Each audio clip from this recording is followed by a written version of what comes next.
So a lot has been said about this all-male Artemis III crew already. But let me add this thought purely from a statistics perspective. So if you draw randomly 3 people from the current list of 37 active NASA astronauts and then 1 person from the 11 active ESA astronauts, the probability that you get an all-male crew is 14%. The most likely scenario is 3 men, 1 woman at around 38%. That's what we had for the Artemis II crew. And then the second most likely scenario is 2 men, 2 women at a probability of 34%.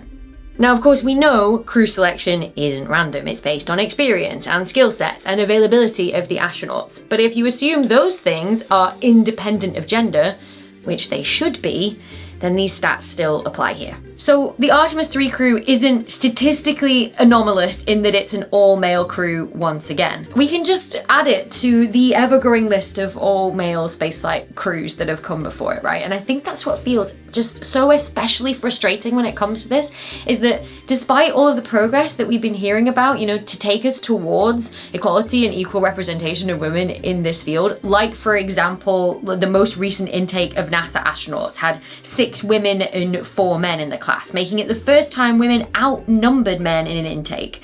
Or the first all-female spaceflight crew on Blue Origin in 2025. Or the first all-female spacewalk with Christina, Koch and Jessica Meir on the International Space Station in 2019. But then you get this announcement of the Artemis III crew, and that's why it feels like a step backwards, not forwards, at least in terms of gender representation. So I'm just gonna keep looking at these stats for random draws from the current crop of astronauts just to try and reassure myself that in all likelihood the crew for Artemis IV, which is the mission that's planning to try and land humans back on the moon again, should have at least 1, if not more, women on the crew. I mean, there's even a 1.5% chance it could be an all-female crew. What I will say is the chance of back-to-back all-male crews being randomly drawn from the current astronaut crop is 1.6%, or a 1 in 61 chance, which would be statistically significantly anomalous. It would be like flipping a coin and getting heads 6 times in a row.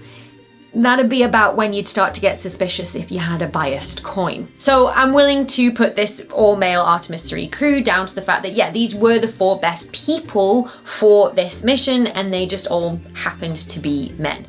But if this happens again for the next Artemis crew, that's when I'm gonna start flipping tables.